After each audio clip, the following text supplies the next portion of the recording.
But I digress. I suppose it's something seasonal. So I thought I'd do something. I tell a story this time. It's winter, and I have a story that does take place in winter, which might be appropriate. I called it Winter Duck Hunting in Michigan. All right. So, anyway, well, you know, Joe was always someone who wanted to be noticed, but no one did. So he had a job, you know, in construction. Nobody cared. He played the guitar on the weekends with some friends, and nobody paid any attention. He wanted somebody to notice him, really. So the best way to do that, of course, was to get a car, but not just any car. The car he wanted and he coveted was a Lincoln Navigator, the biggest, baddest, longest, and most expensive SUV on the market. So he saved his money, and he said, oh my gosh, it's $42,500. I can't afford that, even in my salary. But he went to the bank and he pleaded, and he did all kinds of things. He signed all kinds of papers, and he said, all right, you can get the money for the car. It'll cost you $550 a month for 6 years, and you can have this car. He says, boy, that's awfully high. It just about drains me of my salary for the month. But okay, it's a Lincoln Navigator. I'll sign the papers. So he did that, and he ordered the car, and the day arrived, went out to his old raggedy Jeep. He went to the Lincoln dealer. There it was, all black and beautiful and wonderful. Wow, he couldn't wait to get into it. So as the dealer switched the license plates from his ratty old Jeep to the new car, he took all the old junk out of the back of his Jeep, put it in the back of his new Lincoln Navigator on a nice blanket, of course, so he wouldn't mess it up. And then signed a few more papers, shook hands with the dealer, and took off down the road. Of course, first he stopped at the gas station, where he filled up a 23-gallon fuel tank with high-test gasoline. $100 bill. But he didn't take it. Lincoln Navigator didn't need to take high test, but this was his car. $100, he could afford it. Hey, so then he took off down the road to go home, and boy, it was worth it. He was driving down the road. Hey, Sally. Hey, Mark. Hey, Tim. And he's driving. People looking. Oh, look at Joe. Wow, he must have really arrived. Look at that car he's got. Everybody's waving to him, and they're in shock. And Joe is just as proud as could be. He says, yes, it was worth it. Lots of money, but I've got a Lincoln Navigator. I am somebody.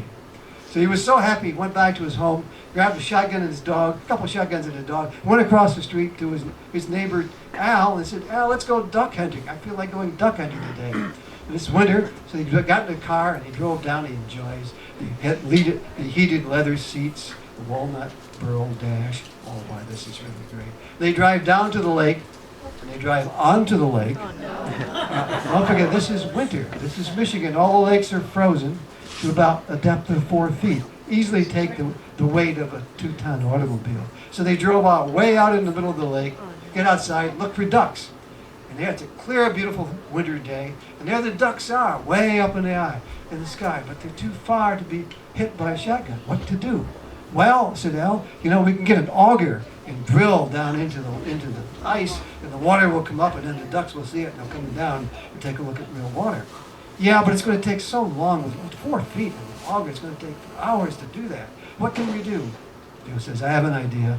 And he goes around to the back of the Lincoln Navigator and comes back with a stick of dynamite with a 9-inch fuse. So it's a perfect day. It's 2 men, a Lincoln Navigator, and a stick of dynamite. What could possibly go wrong? So they discuss this. Well, we don't want to light the fuse and then walk away because suppose somebody slipped. Let's think about this. If we slip and fall, then that's terrible. We're dead. There's got to be another way. He says, I know, said Joe. I was a football player in high school, and I still have that throwing arm. I'll take it, light the fuse, and I'll heave it down the lake, and that'll take care of it. So Al agrees.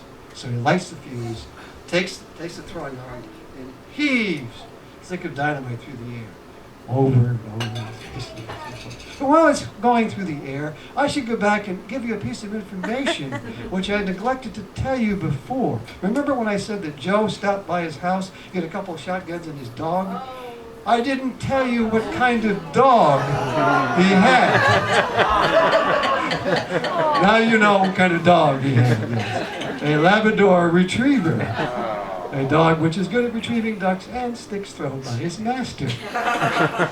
So as the dynamite comes down 30, 60, or 70 feet away and hits the ice, there's the dog right there, grabs it, turns around, and very proudly comes trotting back with a stick of dynamite, light a stick of dynamite in his teeth. And Joe said, no, stop, wait, see, oh, do anything, whatever.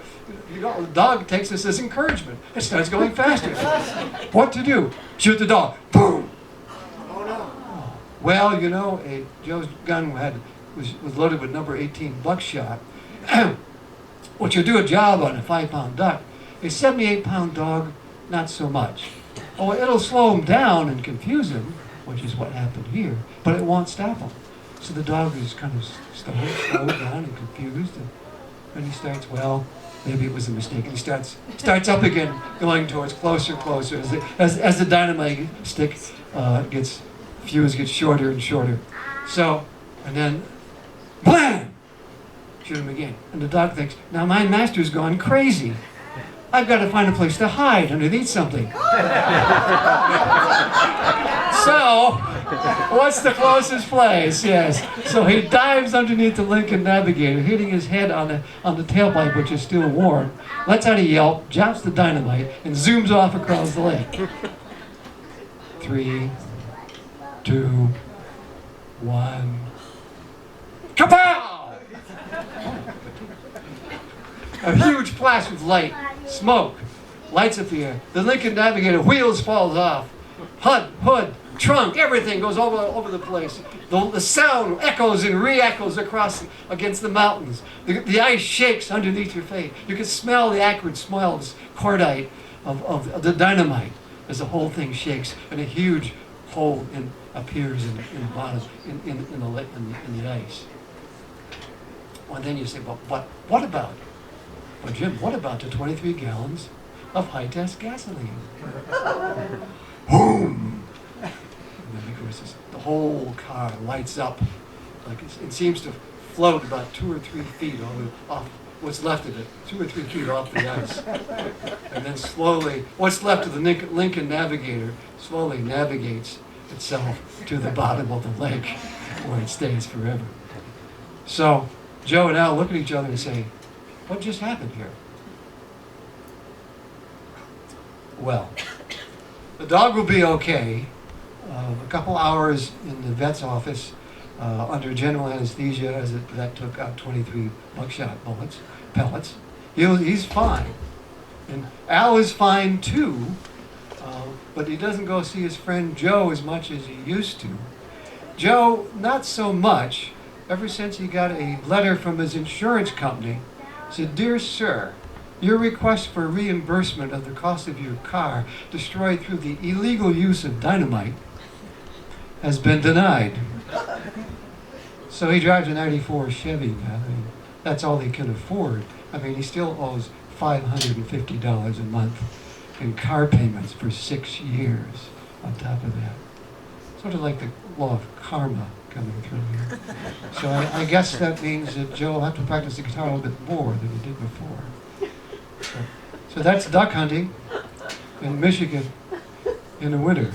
And that's my answer, Joe, to the song that you wrote about me 4 years ago. Thank you very much.